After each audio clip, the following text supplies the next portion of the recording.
Ladies, gentlemen, and others, today's guest on The Real Deal with Aanam C is someone who brings with him so much sass. You're going to need many tablespoons full of salt to keep up with him. I have Deep Pathare here with me, someone that I discovered just before the pandemic, someone who I became friends with really fast simply because he's one of the most easygoing people to be around, I have to admit.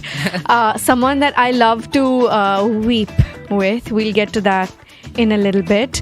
And you have made a name for yourself when it comes to skincare, makeup, just beauty overall. With a lot of difficulty. And we're going to definitely touch upon that as well. But I love that you still stayed true to who you are and you are so authentic. And on that note, welcome to the pod. Thank you for having me. Finally. Finally, we've talked about it for a while.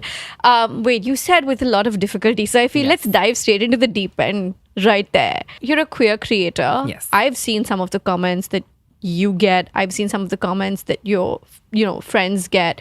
One of the things that I admire so much about the queer community in general, and I think I was reminded of it when Sushant won the LGBTQIA Voice of the Year at Cosmo just a couple of weeks ago, was when he won it. Literally everyone at that table was up and in applause, and I know I was standing and I have goosebumps as I'm saying this. Me too. And I really admire the way the community bands together, but I also have seen the way the community gets targeted on social media, especially as just boys in beauty. So when you say difficulty, I want to start off with asking you about that part of the life that you have to deal with. Like all social media personalities, you're not everybody's taste, you're not everybody's piece of cake. So you are bound to get comments and hates and DMs. But at the same time, when people who you know personally, who have seen you grow up, who have seen you face these difficulties, make it more difficult for you. For example, I've had friends who, because I had a platform, because I had a certain number, right, wanted something from me. Or even men in general, like even on dating apps, when you tell somebody that, oh, you have so-and-so many numbers of followers, they see you as something to gain from. And that is a very personal aspect. But when it comes to social media in general and like a professional setup, you have brands who look at you as a trophy, who look at you as a shining medal on their shoulder that, oh, just because we've worked with somebody from the queer community, we're all of a sudden very woke, very LGBTQI positive. We support the community, we support the people. But then if you support the community, why do you only support them in June? Why do you only support them when you have a cause to prove? Why do you not support them throughout the year, throughout their career? Like I've had so many brands who've only come up to me in June, which is Pride Month, and have never worked with me afterwards. And my question to you is, why? I mean, I am here doing my work throughout the year. Why do you only see me when it's Pride Month, right? I've also had brands reach out to me. They've compensated me for my work, but at the same time, I did not receive the same number of products that some of my contemporaries have. I did not get a repost on the brand's page. This was way early when I was starting out, early 2020, mid 2020. But my content was used to run ads on. You see what I'm trying to say? So like you want that queer publicity, but at the same time, you don't want to support queer creators in a way that you support other female creators or non-queer creators. You feel like it's a token tick sometimes? Yeah, it's literally tokenism, which is what gets to me. But now I know how to deal with them better. Like, fine, you come to me in June, here's a 20% hike up. You know what I'm saying? So I will give you the content, but I will also exploit you of money. No, but that's a smart business move to do. Yeah. You've got to do the commercial aspect of the business, but also know that, hey, if you're only going to use me at this point in time, then this little, bonus is for you and, from you. Yeah. I remember you posted something on stories a couple of weeks ago, and I don't remember what it was in this very moment, but it teared me up. And I remember I replied to you and said, I'm so sorry you have to deal with this amount of It was bullshit. about it was a screenshot that I got from in a DM where someone said something on the lines of, "Oh, your father went to buy milk and didn't come back." Is that what it was? It's just the level that people will go to. And I say this in general because this breed of people is something else. They will find things to pick on. If it's a queer person, that's a whole other story Yeah. of its own kind. But I feel like these people are just vile sometimes. Extremely vile. Like, they will put all their energies into trying to bring somebody else down who's doing way better than them. Mm-hmm. I'm sure you've also had that in your career, and you've had a long career in social media, so, and you're one of the few people I actually really look up to Thank you. because you've been doing this for so long and you've had so many things to deal with. Have you ever had one of those cases where somebody sends you a whole lot of hate in the DM and then you reply to them because it's one of those rare moments, and then they're like, "Oh no, I just wanted you to reply." Yeah. So Yeah. I was trying to get your attention. Yeah, I've had those. And I've had a lot of those, because these people have not seen an openly queer creator before. So it just intrigues them to know what's going on in our heads, how we behave, how we function, which I get. But there's a way Yeah. to ask those questions or be curious. I'm fine with your curiosity. It's just the way you put it across is what I'm not okay with. Did you ever have anyone in your family tell you to try to not be gay? Because we've heard some of those stories, right? Yeah, growing up. like I've had instances growing up when everybody in my family, my mom, my dad, I wouldn't say my sisters, but like everybody who's elder, who has like a significant generational gap, tell me, why are you walking like this? Why are you talking like this? Why do you use your hands while you talk? Why do you only hang out with girls? Why do you not play sports? Why do you want to wear pink? Just generic stuff like that. Even teachers, for that matter. I remember during March past in 10th standard, this teacher is like, "This is not a runway. Why are you catwalking?" I'm like, "Bitch, this is my runway. This is the only time I get to walk." You know what I'm saying? So like there have been restrictions that I tried to rebel against. But it was just me fighting for myself. Your kind of normalcy. Yeah, like not like physically fight, but just questions like, why do you not want me to walk a certain way? Why do you not want me to talk a certain way? So just those whys, and to understand where they were coming from. But at the same time, they weren't willing to listen to where I am coming from. The phrase "stop labeling and start living," I think started a really long time ago until I had actual words to emphasize what I was going through. So that phrase, I think, completely encapsulates me and my life. My mom was saying to my nephew, can you pass over the black cap to me? And my nephew goes, "You can't call it black." And I was like, "Wait, what?"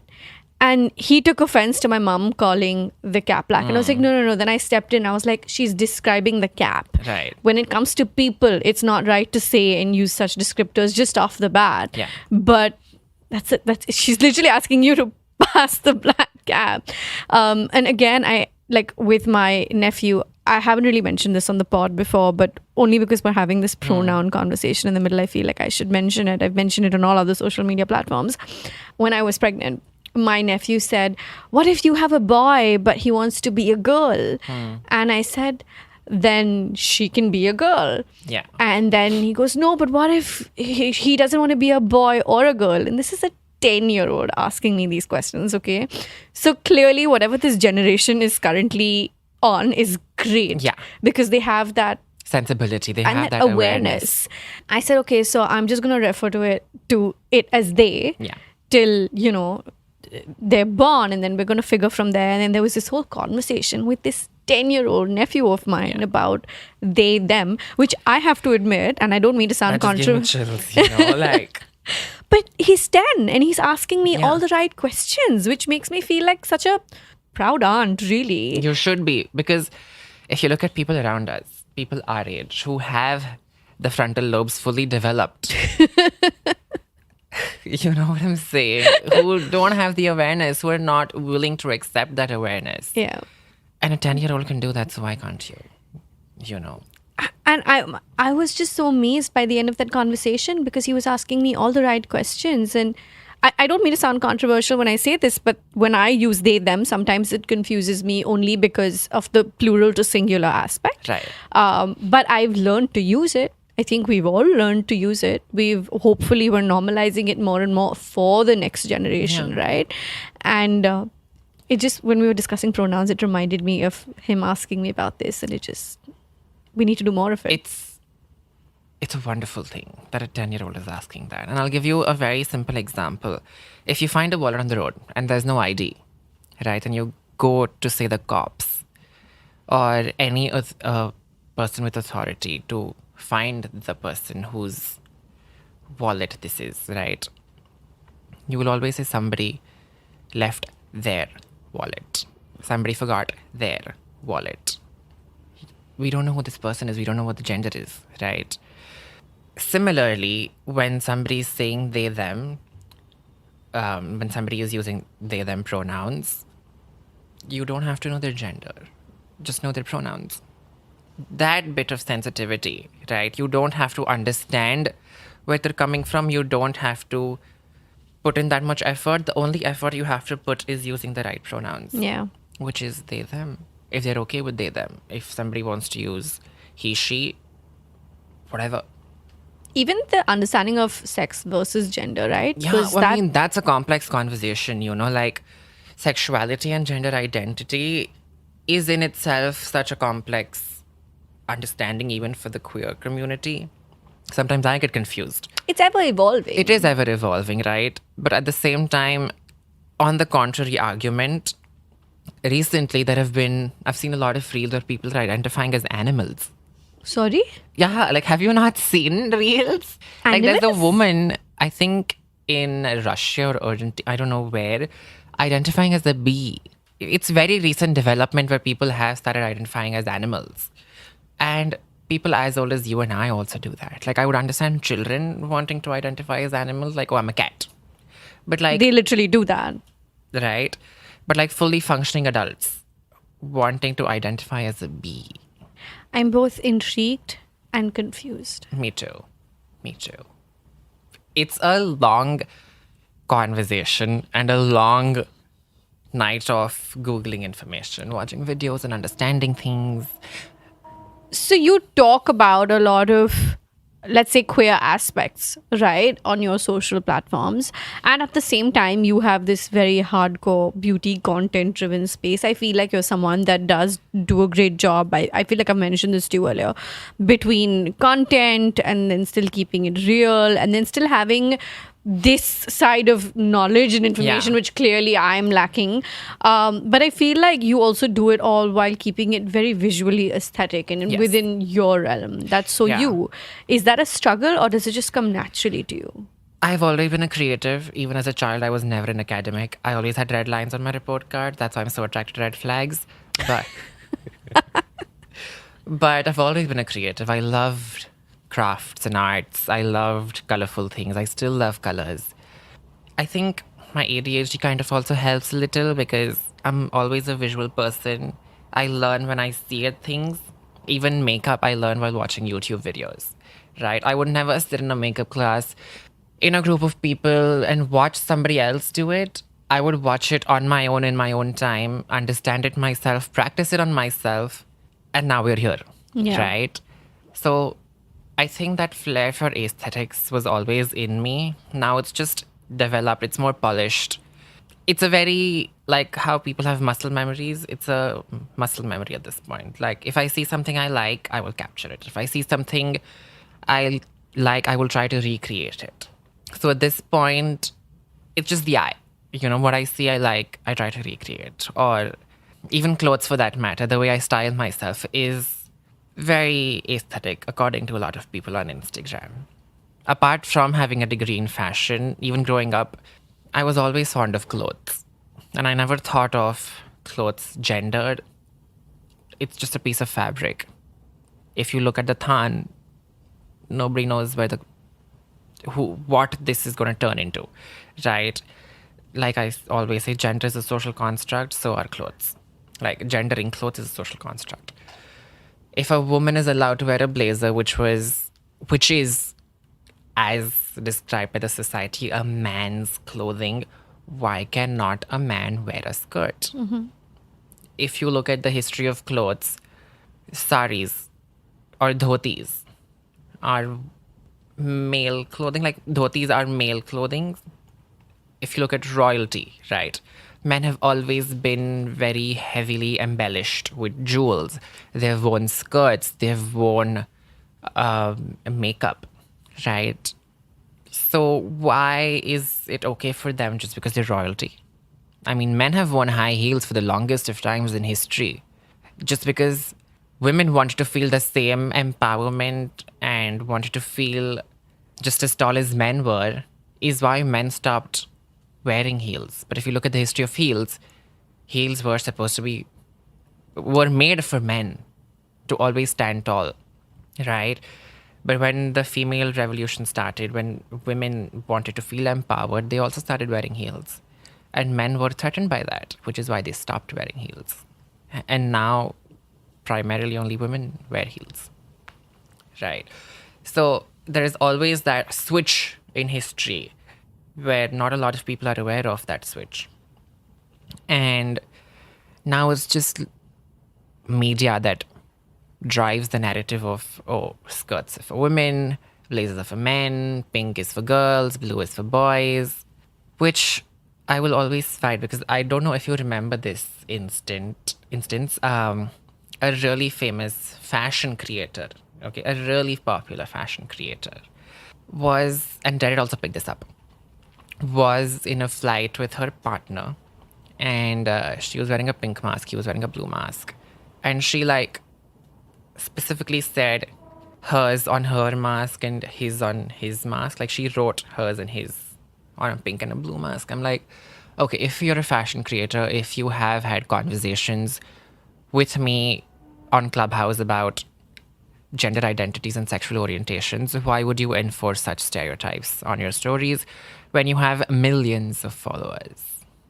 You know what I'm trying to say? And I've contradicted that statement so many times when people are like, oh, but I'm an ally. Is this how you behave? By reinforcing gender stereotypes, right?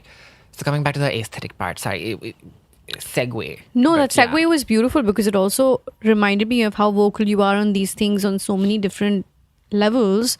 One of the conversations you and I had was about how you do, what's the right word to it? You don't fully appreciate? What's the right way of saying it? When cis het men coming into the space of beauty, it's Yeah. something that doesn't make a lot of people uncomfortable. Let me put it like that. Yeah. Is that the right description of how you feel about the I won't situation? say I'm not okay with it. What I'm not okay with it is the fact that they don't fully appreciate the space that they have entered. The space was created by queer people. You are occupying, I won't say occupying, but you've entered the space that was literally built on drag queens and effeminate gay men, right? You may have appreciated that space that was created by us maybe once, maybe twice, right? But you also have to appreciate it on platforms. Like, okay, great, you're in this space. Like, they get more visibility than we do. Cis het men get more visibility than queer people do. You mean in beauty as well? In beauty as well, right? Because you see actors and celebrities, especially cis het male celebrities. The audience is okay with them wearing makeup because it's a part of their job. Applying makeup on movie sets is a part of their job. Doing public appearances is a part of their job. Well, this is a part of my job. And when a cis het man comes into the picture, suddenly the limelight shifts. He becomes the beacon of Normalizing it. He becomes the torchbearer of breaking gender stereotypes, breaking being a man, not having a fragile masculinity, if you will. But we've been doing this for far longer than he has, far longer than they have, right? Drag queens, black gay men, black effeminate gay men have always been doing this. This is a lifestyle. This is our lifestyle. This is not a choice. This is how we choose to live. Right. So It's who you are. It's who we are, right? So if you're saying that what we're doing is wrong, but what he's doing is right, you're essentially invalidating our existence, which we have been fighting for so long. If you look at tier 2 and tier 3 cities, there are so many hate crimes against people from the community. People are killed just because they chose to live a certain way, right? And then these cishet men come into the picture. I won't say forcefully trying to take the light away from us, but at the same time not giving the proper recognition and credits to us is just not something that sits right with me. And I've spoken about this a lot publicly. I've heard about it, and you and I have had this conversation multiple times. Occasions. My question to you, and this might be a little bit of a tricky question to answer, so tell me if this is something that you're comfortable with answering. Even what would you have someone like this do? Like, what is the? I agree with everything you're saying, but then I also feel cishet men that are coming into beauty, and that you're rightly saying occupy a certain amount of space and need to pay in some form respect. It's like the gay community walked so they could run. Exactly. Right? It even sounds like that, because it makes sense when you are giving me so much perspective on this topic. But I'm from a very neutral party. I don't mean to offend or contradict anyone. This person has been given multiple opportunities. What would you have them do? Like, my question is, okay, you can't take away the opportunities that this person is getting. Of course. So what would you, in a situation and in a scenario like this, what is the right thing to do, in your opinion? If I was in the person's place, Yes. and I may have a biased opinion because I belong to a community, right? If I was in this person's place, I would have a conversation with the organization or people who I'm working with, saying, why you're not including these people who actually started this, who actually do this for a living, who choose to be this way? Why do you not include them when they were the ones who started it? It's as simple as that. Do you think that this has, and I'm saying this from a very social media creator perspective, and on a very surface level, do you think that this has something to do purely with numbers? Yes.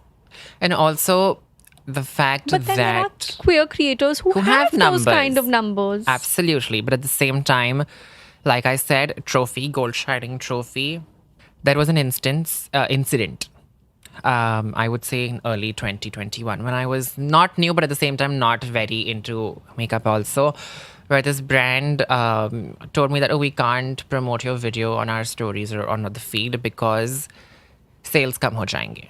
And I'm like, to kaam hi nahi karna chahiye na in the first place.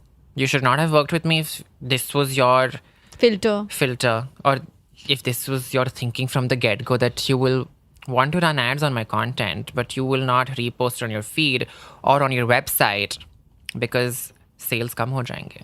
You mean to say people are looking at, like, let's say, for example, a cishet female is looking at this website and they have a man, they would not buy it because there's a man in the Yeah. How does that even make sense? It doesn't make sense, but there are people I mean, a lipstick swatch is a lipstick swatch. Lips are lips. You have great lips. I know. I used to think you had fillers till, again, I think at some point we had this conversation. Very recently. It's like, I hate you. But that's what I'm saying, right? Like, I get where the brands are coming from, but at the same time, then why work when you know what's going to happen? True. Like, as much as you have it in you, in whatever capacity, to include your contemporaries. And I say the word your contemporaries very loosely. When you have the power to do so, why not use it? That's a good solution to suggest. Have you suggested it to people that we're talking about?